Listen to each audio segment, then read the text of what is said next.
আমার ধারণা হলো আমরা এশারের নামাজের পর তারাবি নামাজের পর দোকানে বসলাম। 9:30টার দিকে হঠাৎ করে ডুস ডুস মানে কয়েক ফেয়ার আওয়াজ হয়েছে। আওয়াজ হওয়ার পর আমরা দৌড়ে উঠে দেখলাম ওই সীতারকুমের উজু উজু সুজাও পাহাড়ে বর্মারে ওই পাশে মানে বাত্তি দেখতেছি।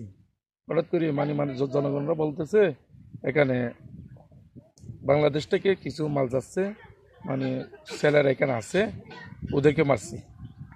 আর কেউ কেউ মন্তব্য করেছিল তখন মানে আলেকিন টালেকিন ফার হয়েছে, এরকমও মন্তব্য করছে। কিছুক্ষণ পর শোনা যাচ্ছে বাংলাদেশের লোক এই তুম্বুর এলাকার কিছু ছেলেরা এদিকে গেছিল, গুলি করছে।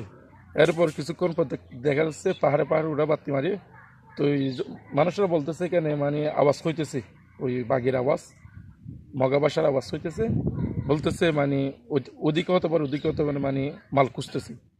এরপর বাংলাদেশের অনেক প্রশাসন আসছে, আসিয়া কিছুক্ষণ নিয়ে ওই দিকে নিয়ে গেছে।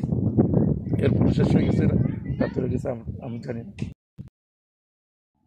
আসলে বলতে গেলে আমার বাড়ির একদম পূর্ব পাশে ঘটনাটা হয়েছে। তখন আমি তারাবির নামাজের জন্য বাজারে চলে আসি। এখন হুট করে এই গুলির শব্দ যখন শুনি আবার বাড়ির দিকে রওনা হয়ে দেখি ওখানে দুজন গুলিবিদ্ধ লোক, স্থানীয় লোক গুলিবিদ্ধ হয়ে স্থানীয় লোকেরা এনে গাড়িতে তুলে হাসপাতালে পৌঁছে দেওয়ার জন্য রেডি হয়ে গেছে। তখন আমি পৌঁছে যাই ওখানে।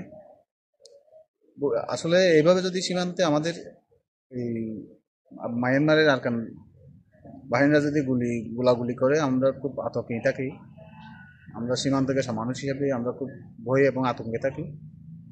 পরিশেষে আমি এই সরকার এবং ঊর্ধ্বতন কর্মকর্তার প্রতি দাবি জানাবো, ভবিষ্যতে পুনরায় যেন এভাবে একটা ঘটনা যেন আর পুনরায় না হয়, সেই কামনা আমি সবার কাছে আশা করি। জানা মতে আমি রোজা রমজানে এতটুকু জানি না,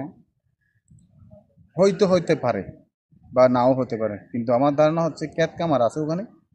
হয়তো ক্যারের এই বিভিন্ন বিষয়ে চোরা চোরা কারবারি বা ক্ষেতের জিনিসপত্র ফসলাদি চুরি হয়, হয়তো পাহারা দিতে যাইতে পারে, না হয় আপনার অবৈধ কাজে যেতে পারে, সেটা আমি শিওর জানি না।